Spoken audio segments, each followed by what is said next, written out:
and his brother came up and asked me this question.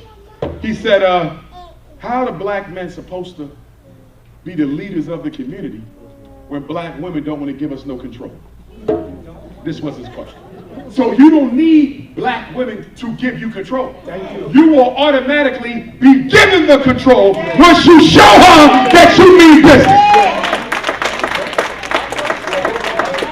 If the black man is not vibrating at a certain level, if your spiritual energy is not at a frequency that she considers bringing in her own, she'll never give you power back. In other words, the black woman is not the black man's fault. She is our looking glass for what we need to be doing.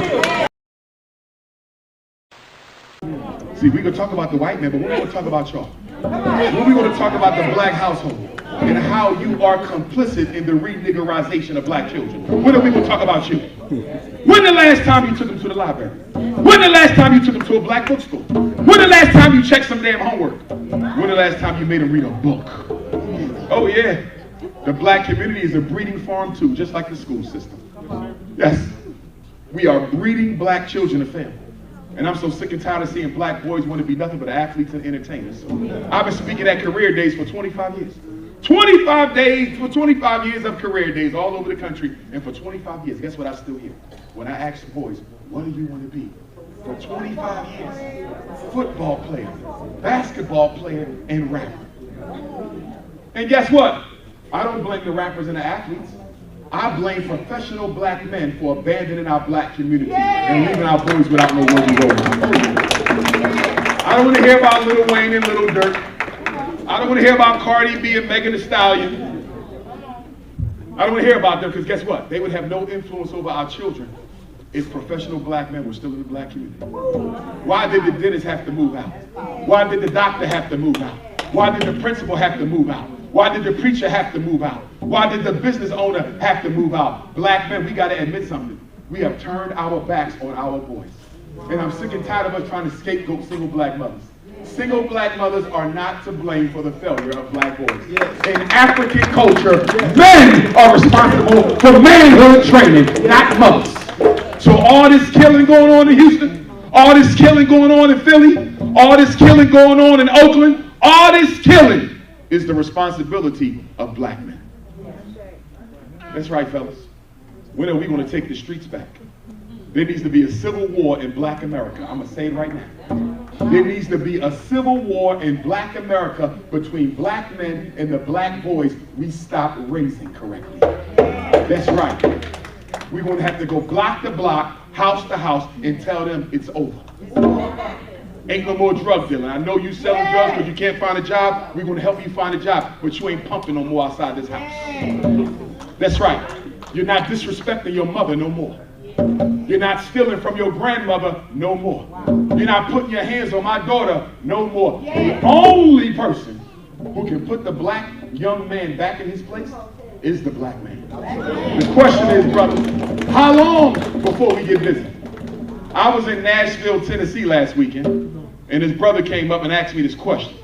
He said, how are the black men supposed to be the leaders of the community when black women don't want to give us no control? This was his question. Black women don't want to give us any control. So if black women don't want to give us no control, Dr. Umar, how are we going to lead? First of all, my brother, do you even understand the definition of leadership? Leadership is the ability to motivate and influence a group to do a job. So you don't need black women to give you control.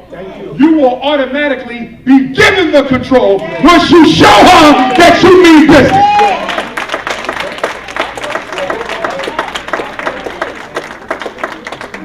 You don't ask for control. You show her you the man God intended you to be, and you'll get the control.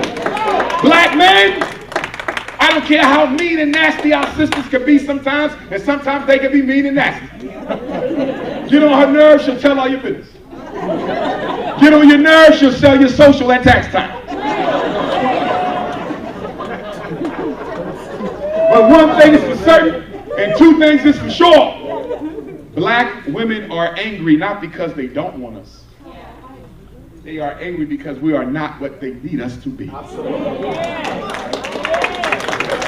black woman is angry because she wants to honor black masculinity. She wants to love black masculinity. She wants to support black masculinity. She wants to empower black masculinity. But guess what? And this is what every black man needs to understand. And this ain't the black woman's fault. You can blame God for this. The black woman was engineered by supreme consciousness. The black woman was engineered by supreme consciousness to only yield and bow to a power greater than her own. So, if the black man is not vibrating at a certain level, if your spiritual energy is not at a frequency that she considers greater than her own, she'll never give you power back. In other words, the black woman is not the black man's fault. She is our looking glass for what we need to be doing. You want your daughter bowing down to a man weaker than her? You want your daughter submitting to a man weaker than her? How the hell you expect black women to yield to your authority when she got to work 2 and 3 jobs to feed your children? How? Thank you. She will naturally yield to us once we assume our divine responsibility. But the problem with a lot of us, brothers, we talking, but we ain't ready to walk it yet. We keep talking about how we want to be treated like kings, but we ain't built our queens no kingdoms yet. Where them black Wall Streets at? For my black fathers in the room, I understand you might be addicted to sports. I understand that you wanted to go to the NFL and you might not have made it, and now you want to live vicariously through your son. There's nothing more selfish than a black father to impose his athletic dreams on his son's ego. If that boy don't want to be a football player, there's nothing wrong with that. If he don't want to be a basketball player, there's nothing wrong with that. You had your life. Let your son live his. Because after all, the only people benefiting from black men going to the NFL are poor white women. They put the wives and they take all the money.